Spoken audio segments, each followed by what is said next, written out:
Hello everybody, my name is Ishan and welcome to my channel.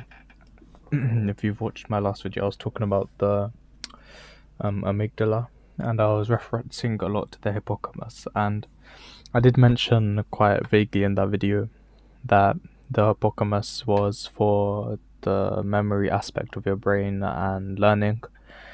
However, I did not go into much detail. I just assumed that you understand what I meant by it assisted in the amygdala retaining information for you to initiate your fight or flight instinct.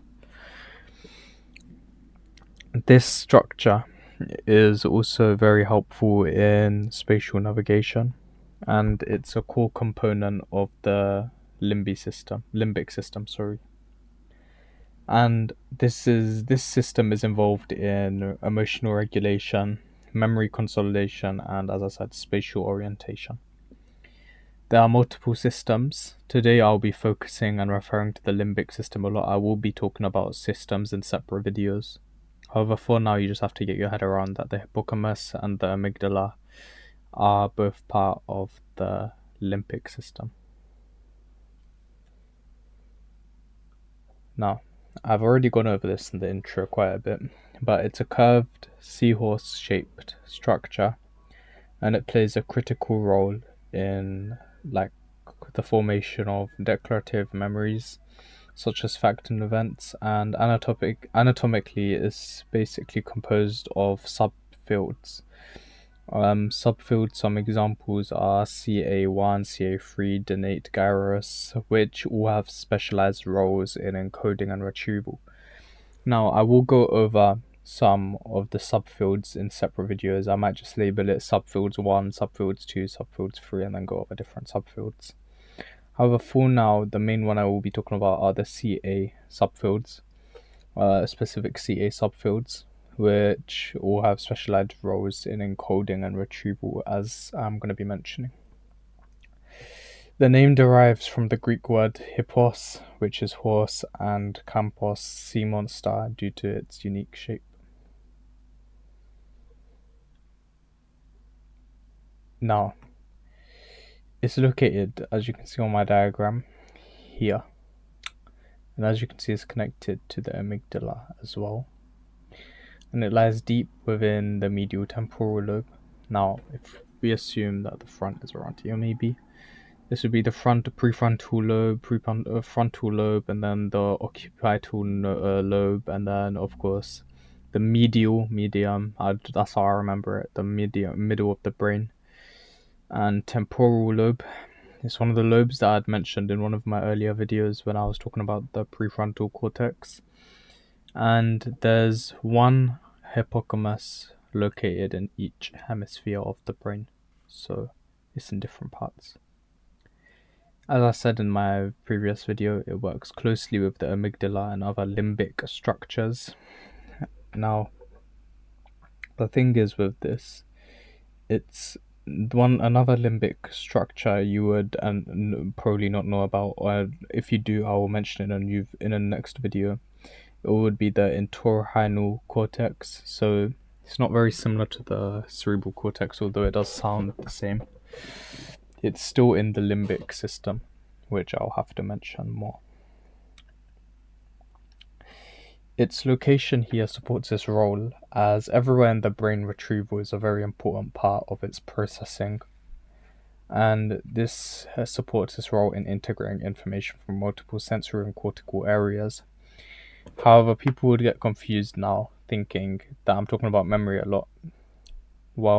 However, it is more of a relay type of part of the brain rather than a long-term memory storage holder, as it facilitates the consolidation of short-term to long-term memory, particularly like episodic, so episodes that your brain would remember, and semantic memory, such as flinching.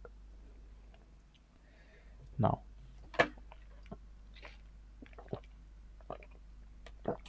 sorry, it is not so it is not the site of long-term memory storage, and it is a relay, so it enables memory encoding and stabilization of these memories to pass on to the amygdala for you to react with a certain reaction based on the contextual information of this scene and the facts and events that have been introduced to you during these events.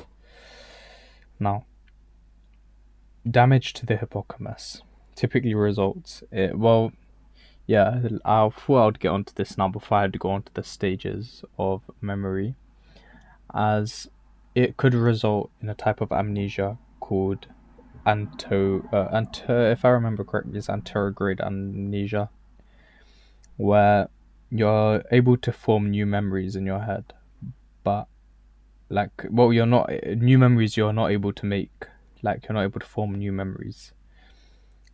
However, older memories stay intact. So you could say it's a type of dementia, but to be honest, that's less technical. Some people would mistake amnesia for dementia due to the loss of being able to retain new information from the time they had gotten the amnesia defect. This shows us that it's a relay, as if it was damaged, and if it was truly for long-term memory storage, if it had gotten damaged, that would truly have meant that it was for long-term memory, as if you lost your memory when it's damaged, that would obviously be a positive correlation between the two ideas. However, as we know, when it's damaged, you only lose your short-term memory. Well, yeah, you only lose, effectively your short-term memory, because if you get told something, you would be able to remember that. But before the hippocampus had been, let's say, damaged, you would be able to remember all of the information that was brought to you before. This makes it more important for declarative memory, as I've said here. And these are just facts and events. So say if you're studying, these would be declarative memories, events, weddings, etc. That's a declarative memory. Spatial and contextual information, your surroundings, your, context behind something, critical thinking. Critical thinking wouldn't fall into this as much. However, in terms of placing a context on certain ideas that your brain would form, this would be more important as a role in memory. Now, I would talk about, if I go up, I said I would talk about regions such as, subfields such as the CA1, CA3, and dentate gyrus, which have, as I said, specialized functions in encoding. So I'll go over the CA1 region now, as it's especially vulnerable to hypoxia and early damage to the part of this brain, which would lead to Alzheimer's disease. Now, the thing is, hypoxia is just a condition where the body is deprived of oxygen, and so this would result in the Alzheimer's disease effectively, as of the region being coded for that. Nonetheless, the stages of memory would consist of 4 main steps, as there is a more complex theory behind it. However, it's hard to prove that each specific theory is correct. However, there's a reason I would call this not like the direct exact stage of memory, more of a summary of multiple theories being put into one. So the incoming sensory information would be provided to you. The hippocampus would encode it. The regions obviously responsible for encoding would encode it. It would be stored in a part of the brain, as the hippocampus acts as a relay. If it's short term, then it possibly would stay in the hippocampus. And retrieval. So as I said, it acts as a relay. You would get let's say the signal would travel from the hippocampus all the way back to the amygdala to either give a fight-flight reaction, or it could take a different path in order to give a different response to this action. Now, as I was talking about a lot, spatial navigation. It's basically important for the creation of cognitive maps. So say, like, this is just a more general term, a cognitive map. Here, it's more of a general term because more it's like most processes that you think of in your brain, more systematic processes you think of in your brain, like say you're solving a math problem. First I'm going to do this step, then this step, then this step. That's effectively a cognitive map, as it's mapping what exactly you want to do. And spatial memory is more of just your surroundings, spatial surroundings, that's how I remember it.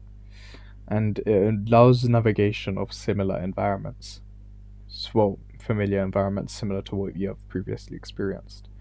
So it would relay, the hippocampus would usually hold this type of information.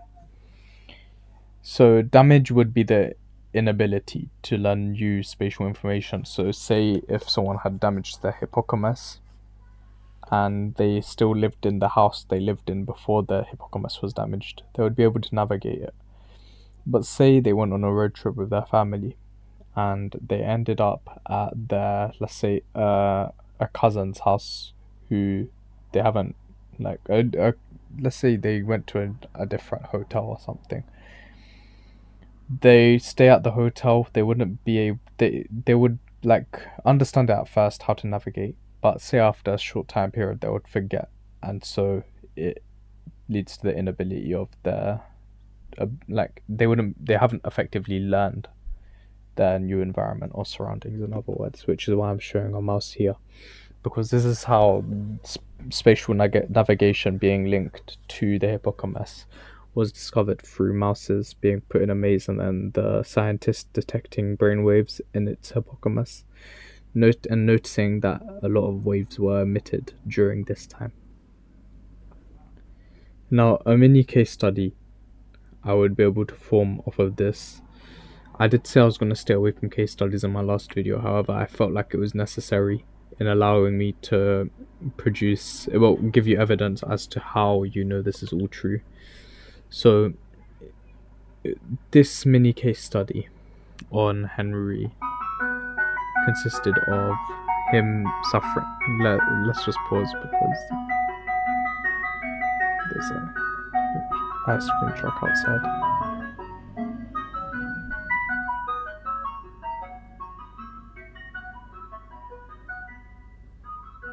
Okay, so he suffered from epilepsy. Henry, let's call him HM for Henry Malayson. He suffered from epilepsy and underwent surgery to remove his hippocampus, or his many hippocampus in the different parts of his brain. As I said, it is in, if I go up, I would have mentioned that each hemisphere contains the hippocampus. So his pair of hippocampi, which is the plural term for hippocampus, would be removed. And from this we were able to see that he wasn't able to form new, the keyword is new, he wasn't able to form new long-term memories post-surgery. So after his surgery, every memory he had before the surgery, he was able to remember. But new memories he would form with his family and friends, he wouldn't be able to remember. It's a key case study in understanding the role of the hippocampus, as it effectively doesn't allow, as it showed that his brain wasn't able to form new studies. Well, not new studies, his brain wasn't able to form new events or spatial awareness after his surgery, which also links to how the hippocampus is responsible for these things. So, to be more specific, his whole hippocampus wasn't removed, and it was only significant portions of the hippocampi.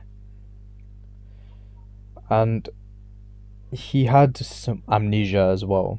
So, as I mentioned at the start, amnesia was just unable to form new memories, and this case provided foundational evidence that the hippocampus is essential for memory consolidation, not memory storage or retrieval. That's a big thing we need to know here. It's not for memory retrieval. Well, short-term memory retrieval, yes, not memory storage.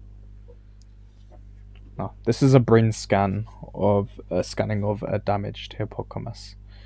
So, well, I wouldn't say it's damaged effectively, you can barely see it here, but yeah, the hippocampus is implicated in various neurological and psychiatric disorders. Like, for example, you can see here, it shrinks, gets smaller in Alzheimer's disease, early memory loss indicator. So I've written here, well, wrote here that it shrinks due to Alzheimer's disease or during Alzheimer's disease as a symptom.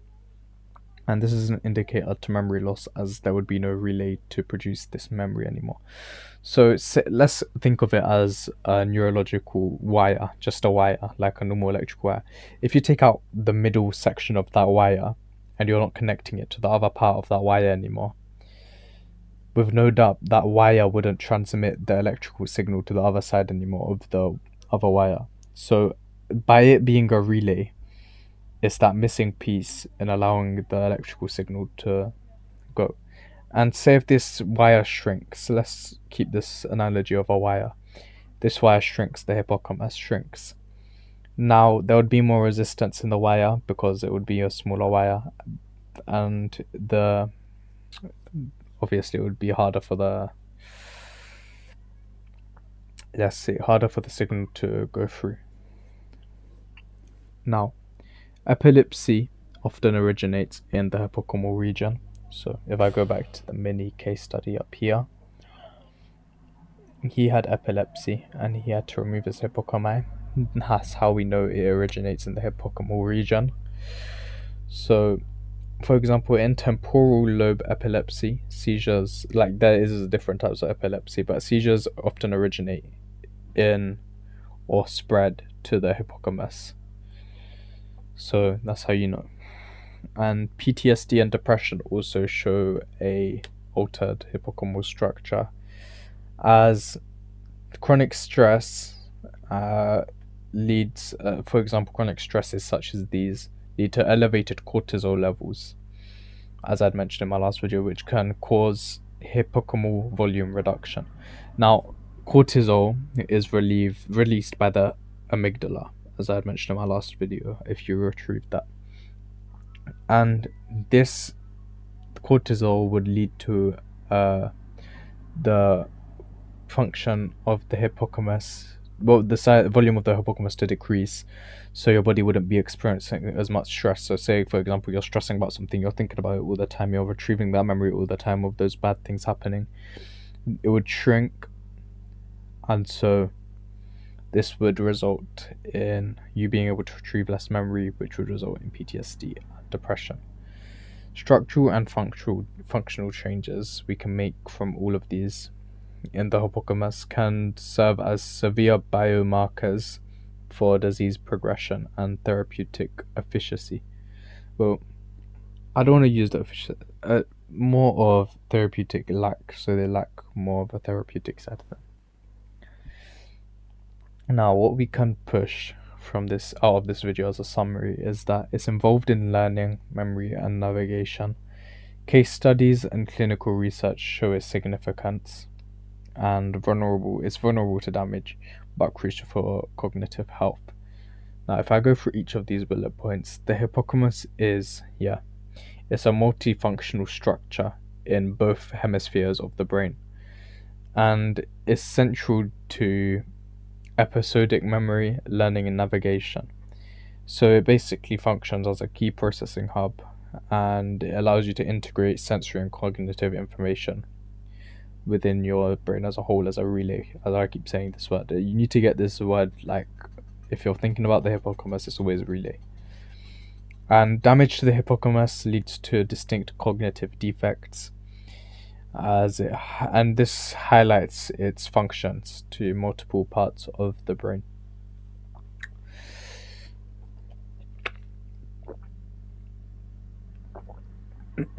Nonetheless, though, ongoing research continues to explore hippocampal neurogenesis, plasticity, and its role in complex behavior, as it is quite still a complex structure as a whole, to be honest.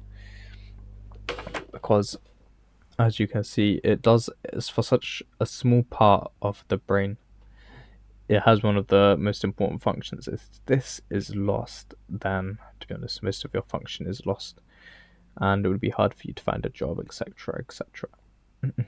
But if you enjoyed this, I'll thank you for watching, and if you enjoyed it, I would ask you to comment if you'd like to connect and give feedback on the video, possibly what I can make better next time.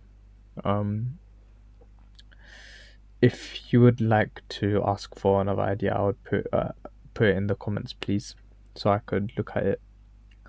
And this is Sean's Neurospace. Will be exploring the brain 1 neuron at a time in every video upcoming. Thank you for watching.